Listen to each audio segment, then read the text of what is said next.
میرے نبی نے فرمایا صحابہ، موت کے بعد ہر شخص افسوس کرتا ہے، ہر شخص مرنے کے بعد، موت کے بعد افسوس کرتا ہے، روح کے نکل جانے کے بعد ہر ایک شخص افسوس کرتا ہے، ارمان کرتا ہے، روتا ہے، چیختا ہے، چلاتا ہے۔ صحابہ کرام نے عرض کی، یا رسول اللہ، گنہگار تو افسوس کرے، نیکوکار بھی افسوس کرے گا، نیکوکار بھی افسوس کرتا ہے، کیوں کرتا ہے؟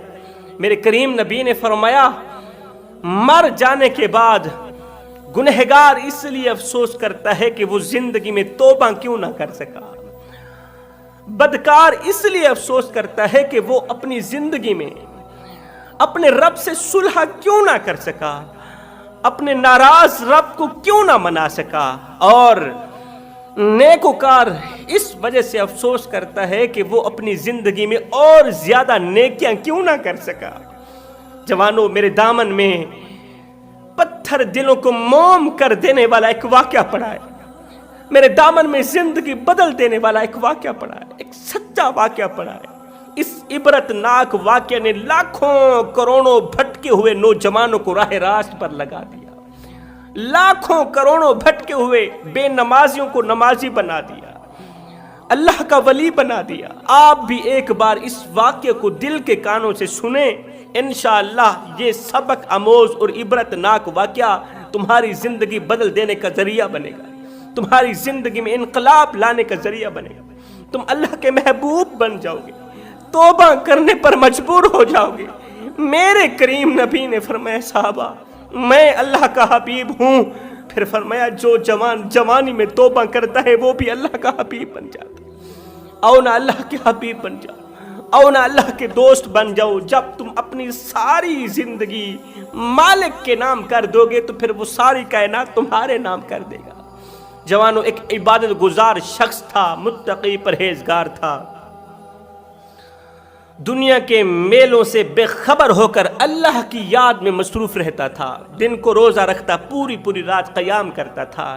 اس نے اپنے دل کا تعلق اپنے رب کی ذات کے ساتھ جوڑا ہوا تھا، سبحان اللہ۔ اس نے رب سے صلح کر رکھی تھی، رب کو منا رکھا تھا، اللہ کا محبوب تھا۔ یہ کہیں جا رہا تھا کہ راستے میں ایک قبرستان آیا، اس نے سوچا کہ کیوں نہ رک کر فاتحہ پڑھ لوں، آج میں کسی کے لیے فاتحہ پڑھوں گا تو کل میرے لیے بھی کوئی فاتحہ پڑھنے آ جائے گا، ہو سکتا ہے اس کے منہ سے نکلی فاتحہ میری بخشش کا ذریعہ بن جائے۔ اس لیے جب تمہارا قبرستان کے گرد گزر ہو تو ضرور فاتحہ پڑھا کرو، ضرور ان کی بخشش کے لیے دعا مانگ کرو، ہو سکتا ہے تمہاری دعا ان کی بخشش کا ذریعہ بن جائے، ہو سکتا ہے تمہارے منہ سے نکلی ایک سورہ فاتحہ مرنے والوں کی بخشش کا ذریعہ بن جائے، ان کے درجات کی بلندی کا ذریعہ بن جائے۔ اس اللہ والے نے سوچا کیوں نہ رک کر فاتحہ پڑھی جائے۔ اللہ والا رک گیا، اس نے دونوں ہاتھ اٹھائے، قبل اس کے دونوں ہاتھ اٹھاتا اچانک اس کی نظر ایک ایسی قبر کے اوپر پڑی کہ اس قبر کے اوپر ایک سانپ بیٹھا ہوا تھا۔ قبرستان ہے، قبرستان کی ایک بدقسمت قبر ہے، بدقسمت بدبخت مردے کی قبر ہے جس کے اوپر سانپ بیٹھا ہوا تھا۔ اللہ اکبر، بزرگ کو فاتحہ بھول گئی، قبر کی طرف بڑھا جس قبر کے اوپر سانپ بیٹھا تھا، سانپ کی طرف بڑھا کہ اس سانپ کو ہر حال میں نے مارنا ہے۔ سانپ کو مارنے کے لیے قبر کی طرف بڑھا، سانپ نے جیسے ہی اس اللہ والے کو دیکھا تو اسی قبر کے اندر چلا گیا، قبر کے اندر چھپ گیا۔ اللہ اکبر، ایک سوراخ تھا، سوراخ کے اندر سے گزر کر قبر کے اندر چلا گیا۔ اس اللہ والے نے کیا کیا، قبر کے بالکل قریب آیا، ساتھ میں بیٹھا تو اللہ والے نے محسوس کیا کہ اس قبر کے اندر سے حرام کی بدبو آ رہی ہے، استغفر اللہ، حرام کی بدبو آ رہی ہے۔ اللہ والے نے جیسے ہی قبر سے تھوڑی سی مٹی اکھاڑی، مٹی کو اپنے ہاتھ میں لی اور جب ناک کے قریب کیا، سونگھا تو واقعی مٹی کے اندر سے حرام کی بدبو آ رہی تھی۔ سوچا کہ صرف اسی قبر کے اندر سے حرام کی بدبو آ رہی ہے یا باقی والی قبروں کی مٹی سے بھی حرام کی بدبو آ رہی ہے۔ جب اس نے ساتھ والی قبر کی مٹی اکھاڑی، جب ناک کے قریب کی تو سونگ کر حیران رہ گیا، دنگ رہ گیا کہ اس قبر کی مٹی کے اندر سے کستوری کی خوشبو آ رہی ہے۔ سبحان اللہ، ایک کی قبر کی مٹی کے اندر سے حرام کی بدبو، دوسری قبر کی مٹی کے اندر سے کستوری کی خوشبو آ رہی ہے۔ دنگ رہ گیا، حیران رہ گیا، اللہ یہ ماجرا کیا ہے؟ میں اس ماجرے سے آگاہ ہونا چاہتا ہوں، اس کہانی سے، اس حقیقت سے آگاہ ہونا چاہتا ہوں۔ میں معلوم کرنا چاہتا ہوں کہ جس کی قبر کے اندر سے حرام کی بدبو آ رہی ہے اس نے زندگی کیسی گزاری، اور جس کی قبر کے اندر سے خوشبو آ رہی ہے ایسا لگتا ہے کہ اس کی قبر کے اندر گلاب کے پھول اگے ہوئے ہیں، جن کی خوشبو سے قبر میں عطر پھیلا ہوا ہو، اور قبر کے اندر سے اتنی پیاری خوشبو آ رہی ہے۔ میں جاننا چاہتا ہوں، معلوم کرنا چاہتا ہوں کہ یہ قبر والا کس طرح کی زندگی گزار کے قبر کے اندر گیا ہے کہ اس کی زندگی میں کیے گئے نیک اعمال اس کی بخشش کا ذریعہ بنے اور اس کی قبر کے اندر خوشبو پھیلانے کا ذریعہ بنے۔ اب اس دور میں کیا کیا جاتا تھا کہ قبروں کے اوپر پتھر رکھے جاتے تھے، اور ان پتھروں کے اوپر مرنے والے کا نام بھی لکھا جاتا تھا، اور مرنے والے کی عمر بھی لکھی جاتی تھی، اور مرنے والے کا پتہ بھی لکھا جاتا تھا کہ یہ فلاں شہر کا ہے، یہ مردہ فلاں گاؤں کا ہے۔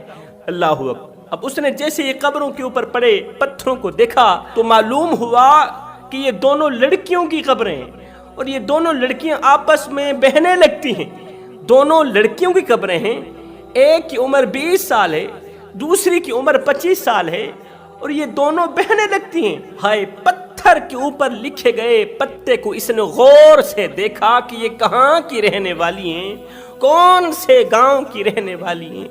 پھر کیا کیا، اسی پتے پر چل پڑا، اسی پتے پر چل پڑا، چلتا چلتا گھر تلاش کرتا کرتا پورا دن گزر گیا۔ شام کا وقت ہوا کہ اسی پتے پر پہنچ ہی گیا۔ اس نے دستک دی، دروازہ کھٹکھٹایا تو اندر سے ایک بوڑھی اماں باہر نکلی، بوڑھی عورت باہر نکلی۔ ہاں جی، تو کون ہے؟ کیسے آنا ہوا؟ کہاں سے آیا ہے؟ بھوکا ہے، روٹی دوں؟ پیاسا ہے، پانی دوں؟ لیکن میں بھی تمہاری طرح غریب ہوں، میرے گھر میں کھانے پینے کو کچھ نہیں ہے۔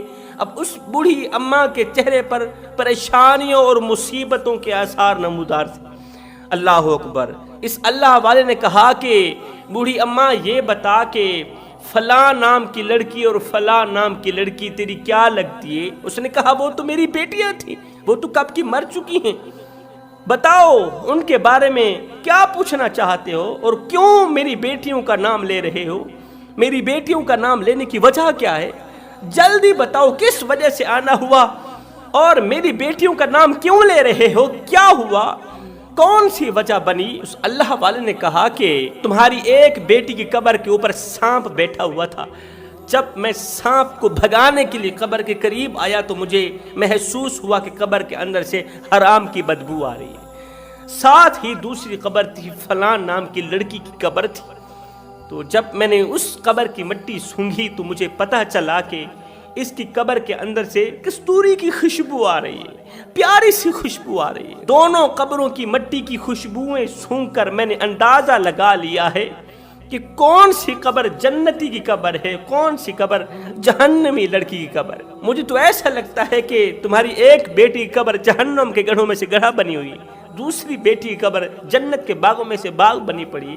اماں اتنا دور سے آیا ہوں، میں مسافر ہوں، بس یہ جاننے کے لیے، معلوم کرنے کے لیے کہ وہ بیٹی جس کی قبر کے اوپر سانپ بیٹھا تھا اور اس کی قبر کے اندر حرام کی بدبو آ رہی تھی، مجھے بتاؤ اس نے زندگی کیسی گزاری، وہ زندگی میں کس طرح رہا کرتی تھی، اس کا اٹھنا بیٹھنا کس طرح کا تھا، کہیں وہ کوئی گناہ تو نہیں کرتی تھی؟ اگر وہ گناہ کرتی تھی تو کون سے ایسے گناہ کرتی تھی؟ مجھے بتاؤ تاکہ میں اپنی اسلام کی مقدس شہزادیوں کو ان گناہوں سے روکوں جو گناہ تیری بیٹی بڑے شوق سے کرتی تھی، اور انہی گناہوں کی نحوست کی وجہ سے آج اس کی قبر جہنم کے گڑھوں میں سے گڑھا بنی ہوئی ہے۔ تو اس بوڑھی اماں نے کہا بیٹے تو دور سے آیا ہے، سچ پوچھتے ہو تو حقیقت یہ ہے ایک وقت تھا کہ ہم بہت بڑے مالدار تھے، رئیس تھے، علاقے میں ہمارا نام تھا، ہمارے پاس پیسہ تھا، دولت تھی، اور وہ بیٹی جس کی قبر کے اوپر سانپ بیٹھا تھا جس کی قبر کے اندر سے بدبو آ رہی ہے۔ سب سے پہلے میں اس بیٹی کی کہانی سناتی ہوں کہ ہم دونوں ماں اور بیٹی کہیں لمبے سفر کو جا رہے تھے۔ ہم نے ایک اچھی سی سواری گھر سے باہر نکالی اور کھانے پینے کا ضرورت کا سامان اپنے ہمراہ لیا اور سفر کو چل پڑے۔ چلتے چلتے ہم صحرا کے درمیان جا پہنچے۔ 3 دن کا مسلسل ہم نے سفر کیا۔ صحرا میں جا پہنچے، ہم نے دیکھا کہ ایک شخص تھا، اس کے ساتھ اس کا ایک ننھا سا بیٹا بھی تھا۔ ایک شخص تھا، اس کا ایک ننھا سا بیٹا تھا، اور وہ شخص زارو قطار رو رہا تھا۔ اس کا بیٹا بھی زارو قطار رو رہا تھا، چیخ رہا تھا، چلا رہا تھا۔ تو انہوں نے جب دور سے ہماری سواریوں کو آتے دیکھا، دور سے جب ہمیں آتے دیکھا تو وہ سڑک کے اوپر، راستے کے اوپر لیٹ گئے۔ ہم جب ان کے قریب پہنچے تو میری بیٹی سواری سے نیچے اتری، گھوڑے سے نیچے اتری، تو ان کو کہا کہ تمہیں کیا تکلیف ہے، تم ایک سائڈ پہ ہو جاؤ، مسافروں کو کیوں ڈسٹرب کر رہے ہو؟ تو وہ شخص رونے لگا، کہنے لگا کہ ہم بھی آپ کی طرح مسافر تھے، کھانے پینے کا سامان ختم ہو گیا، ہمارے پاس کھانے پینے کا سامان نہیں ہے، ہم 3 دن کے مسلسل بھوکے ہیں، میری تو خیر ہے، چلو میں تو برداشت کر لوں گا، اور میرا یہ جو ننھا سا بیٹا ہے، اس کی خشک زبان پانی مانگ رہی ہے، خشک حلق پانی مانگ رہی ہے، اس کے چہرے پر بھوک کے آثار نمودار ہے۔ خدارا میری بہن، اگر تیرے پاس 2 گھونٹ پانی کے ہوں تو میرے اسی بیٹے کو پلا دو، میں تیرے لیے ڈھیروں دعائیں کروں گا، میں تیری لمبی عمر کے لیے دعائیں کروں گا۔ خدارا اگر 2 گھونٹ پانی کے مل جائیں تو یہ احسان میں مرتے دم تک نہیں بھولوں گا۔ وہ بوڑھی اماں کہنے لگی کہ میری بیٹی کے پاس پانی بھی تھا، کھانے پینے کا ساز و سامان تھا، بس پیسہ تھا، دولت تھی، دولت کے گھمنڈ میں آ کر اس کے اندر تکبر اس قدر تھا، غرور اس قدر تھا کہ پانی کے ہونے کے باوجود بھی، کھانے پینے کا ساز و سامان ہونے کے باوجود بھی، اس میری بیٹی نے اس شخص کو، اس کے ننھے سے بیٹے کو دھکے دے کر راستے سے ہٹا دیا اور سواری کے اوپر بیٹھ کر آگے کو نکل گئی۔ میں اپنی بیٹی کو کہتی رہی کہ اس کو پانی دے دو، کھانے پینے کا سامان ہے، اسے دے دو، یہ بھی ہماری طرح کا مسافر تھا۔ آج یہ دونوں بیچارے زندگی موت کی جنگ لڑ رہے ہیں اور کچھ نہیں کر سکتے، پانی کے 2 گھونٹ تو پلا سکتے ہیں نا، کھانے کے 2 لقمے تو دے سکتے ہیں نا، لیکن میری بیٹی کو ذرا بھی رحم نہ آیا، میری بیٹی کو ان کی حالت زار پر ذرا بھی ترس نہ آیا۔ میری بیٹی اپنی منزل کو رواں دوا ہو گئی۔ ہم جب واپسی کی طرف روانہ ہوئے، جب ہمارا اسی راستے سے گزر ہوا تو ہم نے کیا دیکھا، وہ دونوں باپ بیٹی اسی جگہ پر مرے پڑے تھے۔ وہ باپ بھی مرا پڑا تھا، وہ بیٹا بھی مرا پڑا تھا۔ ہمارے 2 گھونٹ پانی کے نہ دینے کی وجہ سے باپ بھی مر گیا اور بیٹا بھی مر گیا۔ کس کی وجہ سے مرا؟ میری اس منحوسہ بیٹی کی وجہ سے مرا۔ کس کی وجہ سے یہ دونوں مرے؟ اس کی موت کی ذمہ دار کون تھے؟ ہم دونوں تھے۔ پانی نہ دینے کی وجہ سے معصوم سا بیٹا بھی مر گیا اور باپ بھی مر گیا۔ بیٹا، مجھے لگتا ہے غریب کے بچے کو پانی نہ دینے کی وجہ سے اللہ نے اس کی قبر کو جہنم کے گڑھوں میں سے گڑھا بنا دیا ہے۔ اللہ اکبر۔ دولت ہونے کے باوجود بھی، مال ہونے کے باوجود بھی لوگ دروازے پر آئے کسی سائل کو کھانا نہیں کھلاتے، کسی بھوکے کو کھانا نہیں کھلاتے، کسی پیاسے کو پانی نہیں پلاتے۔ اللہ اکبر۔ یہ مال نہیں، یہ اللہ کی طرف سے وبال بن کر آیا ہے۔ قیامت کے دن یہی مال تمہارے لیے جہنم کے گڑھوں میں سے گڑھا بن جائے گا۔ ایسے مال سے بچو میرے بھائیوں، جو اللہ کی غریب مخلوق کے کام نہ آئے۔ کہنے لگی میری بیٹی کے اس ایک گناہ نے اس کی زندگی بھی تباہ کر ڈالی، اس کی آخرت بھی تباہ کر ڈالی۔ جوانی ہی جوانی میں وہ مر گئی، خاک میں مل گئی۔ اس کی میں، اس کا تکبر، اس کا غرور، اس کا حسن، اس کی جوانی خاک میں مل گئی۔ اللہ تعالیٰ نے اس کی عمر سے برکت بھی اٹھا لی اور اسے موت کی دبوچ میں دے دیا۔ کہنے لگی وہ بدبخت سود کا کاروبار کرتی تھی، وہ بدبخت غیبت کرتی تھی، چغلی کرتی تھی۔ غیبت اور چغلی کی وجہ سے آج اس کی قبر کے اندر سے حرام کی بدبو آ رہی ہے۔ میرے رسول کریم صلی اللہ علیہ وسلم کا فرمان عالی شان ہے، جس نے بھائی کی غیبت کی وہ ایسے سمجھے کہ اس نے مردہ بھائی کا گوشت کھایا۔